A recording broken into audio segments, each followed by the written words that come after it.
میرے دوستوں بزرگوں، حضرت لقمان حکیم رحمۃ اللہ علیہ یہ ایک بہت بڑے دانشور اور ایک بہت بڑے بزرگ اللہ تبارک و تعالیٰ کے گزرے ہیں کہ جس کے اتنے اللہ نے اس کو اتنی دانائی اور حکمت دی تھی کہ اللہ تبارک و تعالیٰ نے قرآن شریف جیسے عظیم و نشان کتاب میں ہمارے لیے جو ہے نا ایک مشعل راہ کے طور پر اس کا جو ہے نا قصہ بیان کرنا اور سورت کا نام سورہ لقمان رکھ دیا، اور اس نے اپنے بیٹے کو جو وصیت کی تھی وہ بھی اس میں ہے۔ لیکن اس کا آج جو میں آپ کو ایک عجیب و غریب واقعہ بتاؤں گا کہ وہ ایک آدمی کے پاس جو ہے نا ملازمت کرتا تھا، اور اپنے آقا کے ساتھ جو ہے نا جو اس کے مکالمے ہوئے تھے، اس کے بعد جو ہے نا وہ آقا جو ہے نا اللہ تبارک و تعالیٰ نے اس کو ہدایت نصیب کر دی، اور وہ جو ہے نا ایک عام آدمی سے جو ایک دنیا دار آدمی تھا، جو ہماری طرح بڑا گناہ گار تھا کہ جو نماز بھی نہیں پڑھتا تھا، اس آدمی کو اللہ تبارک و تعالیٰ نے لقمان حکیم رحمۃ اللہ علیہ کے ایک لفظ سے اور ایک عمل کر لیا پریکٹیکلی، اور اس سے اللہ تبارک و تعالیٰ نے اس کو جو ہے نا نصیحت جو ہے نا اور اس کو ہدایت نصیب فرمائی۔ تو میرے دوستوں بزرگوں، آج جو ہے نا یہ ویڈیو کے ساتھ آخر تک جڑ گیا، اور ویڈیو کو آخر تک دیکھیے گا تاکہ جو ہے نا اس کو سکپ کر کے مت دیکھیے گا، تو انشاءاللہ آپ کو جو ہے نا پورا واقعہ سمجھ میں آئے گا، اور اس میں ہمارے لیے جو ہے نا ہدایت اور جو ہے نا شاید ہمارے لیے جو ہے نا کوئی اللہ نے مثال رکھی ہو کہ اس سے ہمیں ہدایت مل جائے۔ تو اگر اللہ نے ہمیں بھی ہدایت، کیونکہ ہم ہدایت کے محتاج ہیں کہ ہم جو ہے نا روزانہ نماز کے ہر رکعت میں ہم اللہ سے اہدنا الصراط المستقیم، یہ ہم محتاج ہیں ہدایت کے کہ ہمیں ہدایت ملتی رہے۔ تو میرے دوست بزرگوں، باقاعدہ ویڈیو کا آغاز کرتے ہیں۔ اعوذ باللہ من الشیطان الرجیم، بسم اللہ الرحمن الرحیم، الصلاۃ والسلام علی رسول اللہ۔ السلام علیکم ورحمۃ اللہ وبرکاتہ۔ ربی اشرح لی صدری ویسر لی امری واحلل عقدۃ من لسانی یفقہوا قولی۔ میرے دوست بزرگوں، یہ جو بزرگان دین ہوتے ہیں، ان کے جو قصے ہیں یہ قصے نہیں ہیں، ان کے جو اللہ تبارک و تعالیٰ نے انبیاء علیہ السلام کے یا پچھلے قوموں کی جو ہے نا قرآن شریف میں جو اللہ تبارک و تعالیٰ نے یہ ذکر فرمائے ہے، ان کے جو ہے نا قصے، موسیٰ علیہ السلام اور فرعون کا قصہ، قوم عاد کا قصہ، قوم سمود کا قصہ، قوم شعیب علیہ السلام کا قصہ، قوم ہود علیہ السلام کا قصہ، تو یہ جو ہے نا اللہ تبارک و تعالیٰ نے یہ جتنے بھی حضرت یوسف علیہ السلام کا قصہ، حضرت یونس علیہ السلام کا قصہ، تو یہ ہمارے لیے، کیونکہ قرآن شریف کے بعد پھر کوئی اور کتاب نے نہیں آنا ہے۔ قرآن شریف جو ہے یہ اللہ تبارک و تعالیٰ نے حضرت محمد مصطفیٰ صلی اللہ علیہ وسلم جو آخری رسول اور آخری پیغمبر ہے، اس کے بعد جو ہے نا ختم نبوت ختم ہے، یہ جو ہے نا، اور قرآن شریف کے بعد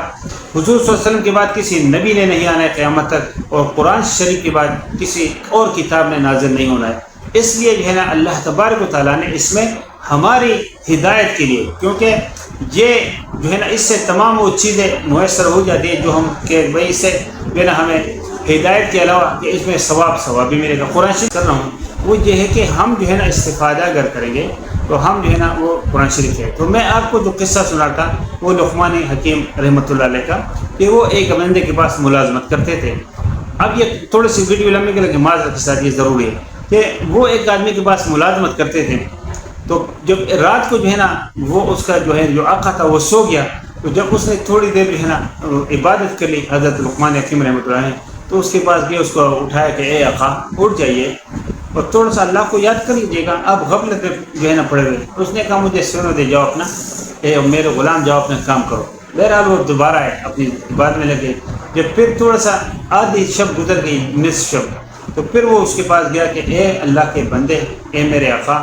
اے اللہ کے بندے، آدھی شب گزر گئی ہے اور آپ غفلت میں پڑے ہوئے ہو، تھوڑا سا اٹھ جاؤ، اللہ کو یاد کرو۔ اس نے کہا مجھے سونے دو، آپ جا کے اپنا کام کرو۔ وہ پھر آئے، پھر انہوں نے جو ہے نا عبادت میں مشغول ہو گئے، نماز وغیرہ جو بھی سلسلہ تھا عبادت کا۔ اس کے بعد ذکر اذکار میں، اس کے بعد جو ہے نا جب 2/3 رات گزر گئی، یعنی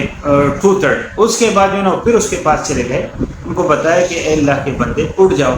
جو ہے نا 2/3 رات گزر گئی اور آپ سو رہے ہو، اللہ سے مانگو۔ اس نے کہا مجھے سونے دو۔ اس طریقے سے وہ پھر جو ہے نا جب 1/4 حصہ ہو گیا، یعنی 75% رات گزر گئی، پھر اس کے بعد گیا، اس نے پھر وہی جواب دیا۔ اس طرح کرتے کرتے جب صبح کی جو ہے نا اس نے نماز پڑھی، اور اس کے بعد اس کے پاس گیا کہ اے اللہ کے بندے اٹھ جاؤ اور جو ہے نا اللہ سے کچھ جو ہے نا صبح کی نماز پڑھ لو۔ اس نے کہا مجھے سونا دو، اللہ غفور الرحیم ہے، اللہ غفور الرحیم ہے، یہ جو ہے نا آپ مجھے چھوڑ دو تاکہ میں سو جاؤں۔ اس نے کہا ٹھیک ہے۔ بہرحال وہ آ گیا، کیوں وہ غلام تھا، اس کا آقا تھا، زبردستی والا کام تو ہے نہیں۔ اب کس کے اوپر زبردستی سے تو کام نہیں ہوتا ہے، اللہ جن کو ہدایت۔ پیرولو آ گیا، وہ آقا نے صبح اس کو جو ہے نا وہ گندم جو ہے نا دے دیا، گندم کے دانے کے جا کے جو زمین ہے کھیتی باڑی کی اس میں جو ہے نا اس کو جو ہے نا بولو کہ جو ہے نا یہ آپ اس کی کھیتی باڑی کے لیے آ کے جو ہے اس کو دکان پہ جا کے بیچ دیا، اس کی جگہ باجرہ لیا اور باجرے کو جو ہے نا رکھ کے پورے کھیت کے اندر جو ہے نا وہ پھیلا گیا۔ اب کچھ دنوں بعد جو ہے نا وہ جب دونوں گئے تو وہاں دیکھا تو گندم کے بجائے وہاں جو ہے نا باجرہ ہو گئے۔ انہوں نے کہا کہ یہ کیا ہے؟ یہ تو باجرہ ہے۔ اس نے کہا اللہ غفور رحیم نے، لقمان حکیم نے ان کو فرمایا کہ اللہ غفور رحیم ہے، اللہ چاہے کہ جو ہے نا باجرے کو جو ہے نا وہ گندم بنا سکتا ہے، تو اللہ غفور رحیم ہے۔ اس نے کہا یہ کیسے ممکن ہے؟ میں نے تو آپ کو گندم دیا تھا کہ آپ ادھر بولو تاکہ جو ہے نا اللہ، جب آپ نے وہ باجرے سے کیسے گندم بنے گا؟ تو اس نے کہا اے میرے آقا، جس طرح آپ جو ہے نا غفلت میں پڑے ہوئے ہو اور آپ کو میں کہتا رہا، روزانہ آپ کو میں کہتا رہا ہوں کہ آپ اٹھیے اللہ سے، تو اس طرح کیسے ممکن ہے کہ اللہ آپ کے اوپر جو ہے نا آپ جو ہے نا غافلین میں سوتے رہو اور آپ اپنے آپ کو جو ہے نا اس میں شمار کرو کہ مجھ پر اللہ رحم کرے گا؟ اللہ تو جب رحم کرے گا کہ جب آپ اس طریقے کے اوپر جو ہے نا جو اللہ تبارک و تعالیٰ نے اور جو وقت کے جو پیغمبر ہے انہوں نے آپ کو بتایا ہے۔ کیونکہ لقمان حکیم کے بارے میں جو ہے نا 2-3 روایتیں کہ وہ 3000 قبل مسیح میں تھے یا 1100 قبل مسیح میں تھے۔ بہرحال جب بھی وہ تھے وہ اللہ کے ایک بزرگ تھے، بعض روایت میں کہ وہ وقت کے نبی تھے، بعض کہہ رہے کہ نہیں تھے، بہرحال وہ اللہ کا ایک بزرگ تھا، اللہ کا جو ہے نا ایک دیندار بندہ تھا۔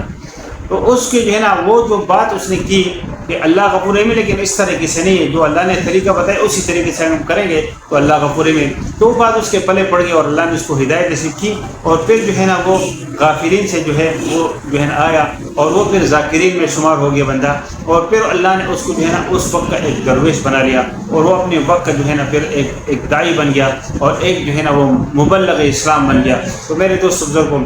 یہ ہمارے لیے مشورہ ہے کہ ہم جو ہے نا غافلین میں سے نہ ہوں بلکہ ہم جو ہے نا ذاکرین میں سے بن جائیں،